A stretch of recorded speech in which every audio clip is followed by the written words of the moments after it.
Let's now head to our Abuja studio where I have joining me Mr. Samson Itodo. Is the Executive Director of Yaga Africa. Mr. Itodo, good to see you and Happy New Year to you.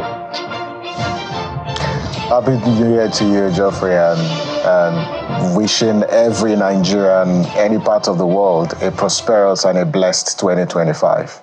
All right, Mr. Itodo, you and I have a huge responsibility to make sure that the management or the hiring process of our leaders is put to shape such that it be the envy of every other nation. So let's begin with your evaluation of what played out in 2024 as far as election and election management is concerned. Well, thank you very much once again. In 2024, there were 4 types of elections that were conducted. We had 2 off-cycle elections in Edo and Ondo. We had by-elections. In fact, the year 2024 started with by-elections, and then rerun elections in 37 federal constituencies, 4 rerun elections, and then we had by-elections in about 7 states. So those are off-cycle governorship elections, rerun elections, and when we say rerun elections, we mean elections that are ordered by the court, especially those that arose from the judgments of the tribunals as well as the appellate courts. Then we had by-elections. There were resignations, there were deaths, and so INEC had to conduct by-elections to fill those seats. And then the last set of elections were the local government elections. And last year, we had 28 local government elections in 28 states. When you look across, what are the lessons that we take from these elections? I think the first major takeaway from the elections that I held in 2024 was that though we have the perennial challenges of election logistics, that those challenges are surmountable because we saw an improvement in the management of election logistics in some of the elections, whether they were the by-elections, whether they were the off-cycle elections. We ended the year with the Ondo election, and the REC in Ondo did perform excellently well in managing the logistics for that election, because as at 7:30 a.m., based on Yaga Africa's report, in 71% of polling units, election officials had arrived. So we can deal with our logistical issues as long as election managers, election administrators pay attention to detail, and they also hold those transport unions to account. The second, key lesson from 2024 was that INEC the capture of CX is real. We saw how all our election management bodies, were captured by either the incumbents in those states or by other vested political interests. You could see how in the local government elections, like we have also said at Yaga Africa, that most of those local government elections were a travesty of democratic elections because they don't meet the integrity test. You had situations where, governments were handling procurements, they didn't provide the funding for the CX to conduct the elections, or what you saw in some of the local government elections was simply allocation of votes and not necessarily counting the votes that voters cast on the day of elections. For INEC, you also saw what happened with the Edo elections and how, issues around competence did play out. When you look at Edo and Ondo, you clearly see that for the REC of Ondo, who was a former INEC director, had a lot of capacity. You saw how she managed the election compared to, what played out in Edo, where issues around incompetence, there were also issues around neutrality of the REC that played out. And then you go through issues around vote buying.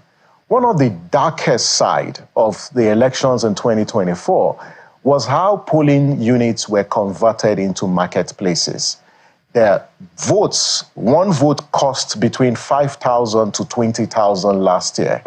And that really is a mockery of our electoral process. And these are fundamental issues that as we, in 2025 and build into 2027, we've got to really fix this issue relating to the attitude of politicians to continue to buy votes and for also voters who sell, those votes. When you look at technology, Geoffrey, one of the other sides is we are increasingly seeing this mockery of these two technological innovations that were introduced by INEC to sanitize the process, the BVAS and the IREF. We've seen how politicians are succeeding in rolling back most of the reforms and the innovations, and that's really sad, and it doesn't tell well about the future of elections in this country. All right, let's unpack them in bits. Let's start with State Electoral Commission. They say it's independent, but not much independence is observed as far as some of your summations are concerned. How do we, because I spoke to someone, I think another political analyst, and he said one of the ways to start helping State Electoral Commission is to give them autonomy as well. Because right now, it appears from where we sit, we may be right or wrong, the creators of tiers of government that made it up to local government, I believe the idea, just like the president said, is to ensure that development gets to the grassroots. That's the original idea. But it appears politicians have made it to be that is a core political structure. That is the most important element to be a political structure. Rivers State is an example where that off and on is ongoing. So in your view, from where you sit, how do we start insulating State Electoral Commission from the overbearing influence of governors? Because, as you said, allocation of votes instead of, in fact, INEC chairman said it's coronation, not election. You just need to do four things. The first one is we need to amend the Constitution to guarantee the operational independence of state independent electoral commissions.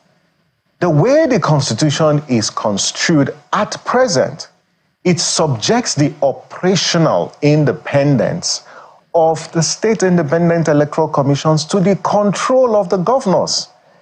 Whereas when it comes to INEC, the Constitution is clear that the powers of INEC to issue its guidelines shall not be subject to the approval or authority of the president.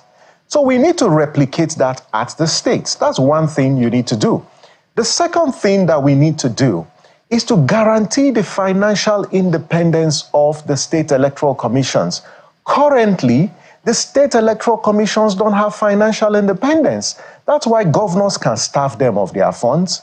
But at the national or at the federal level, you have an Electoral Act 2022 that already provides that the funding for INEC for elections shall get to the commission 1 year before the elections, but also the Constitution clearly puts INEC on first-line charge on the consolidated revenue of the federation. But at the states, there are only two institutions on the consolidated revenue of the state, the Judicial Service Commission as well as the State Civil Service Commission. So you need to amend the Constitution to grant states independent electoral commissions financial independence. The third thing you need to do is to do what? To provide and protect the tenure, of local government councils. As it stands today, even though with the Supreme Court judgment and then some sections of the Electoral Act, especially Section 150, that provides, the tenure of local government's council to 4 years, the Constitution is still silent. And so there's a great need to protect the tenure of local governments so that it regularizes the conduct of elections. And lastly, it's about the dissolution, of local government councils. Yes, whilst the Supreme Court has laid this to rest, but we've also seen a politicization of the ruling of the Supreme Court. So these are the four things that we need to do, and it will strip, state electoral commissions from the strongholds of governors. Let me use the benefit of the fact that you're also a lawyer. So staying with the issue of this local government, because it's quite important if we get it right from the bottom before we get to the bigger boys. Let's use the issue of Edo State Edo State local government, for instance. There is a bit of back and forth here and there. The governor said he asked them to submit their books since he became governor. Let's see what the transactions have looked like. He said they declined, so he reached out to the House of Assembly based on Section 20 of their local government laws, I think 2000 or 2003 or so. The State House of Assembly went to work and suspended democratically elected local government chairmen, and they have it in their law. And sometimes I'm confused as to, is this not inconsistent with the Constitution of the Federal Republic, Section 7? So help us out in this situation, because we're beginning to see moves in this direction. Well, I wouldn't want to get into the politics of Edo State for very obvious reasons, but I just want to highlight the fact that you see a lot of these anomalies within our polity because there's an exploitation of gaps that exist within our constitutional jurisprudence. And this is where the courts really have a role to play. And first, if you look at this, the State Assembly acts within its constitutional competence, removing democratically elected, local government councils, or suspending. Did they have the powers to do so? Now, at the state assemblies have powers to make laws, for the state, for the local governments of the state. But the question is, when you make those laws, what are the principles that underpin those laws? When you think about constitutionalism, the whole concept of separation of powers is very clear. And that action, in my view, is really underpinned by a lot of politics.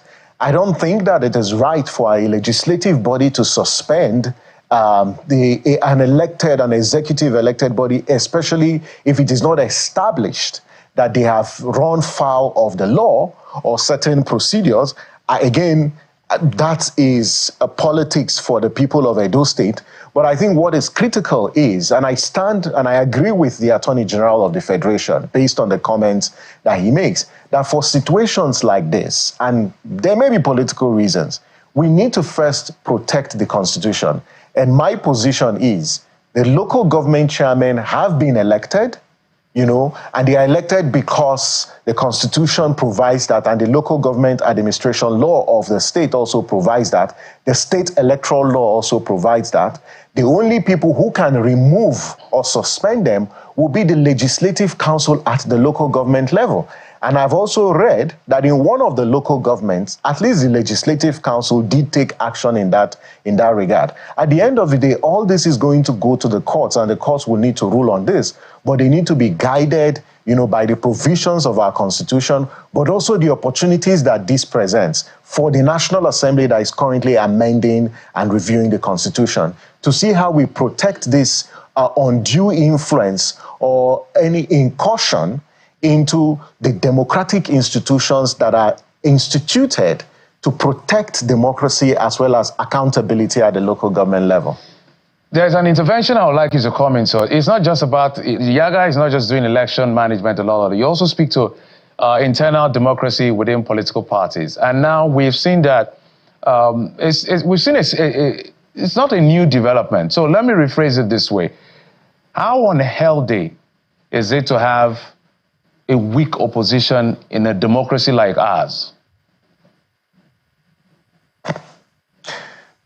Jeffrey, it is very unhealthy.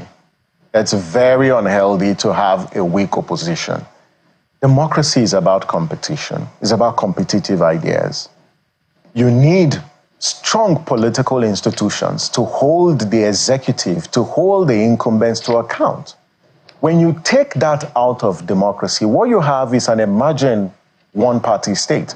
And when you have a one-party state, the chances of accountability is diminished because no one is watching. But opposition parties, also have to think deeply about the role that they play in a democracy. And I'm really disappointed, at some of the opposition parties, because when you look at other climes, opposition parties are driven by strong ideas.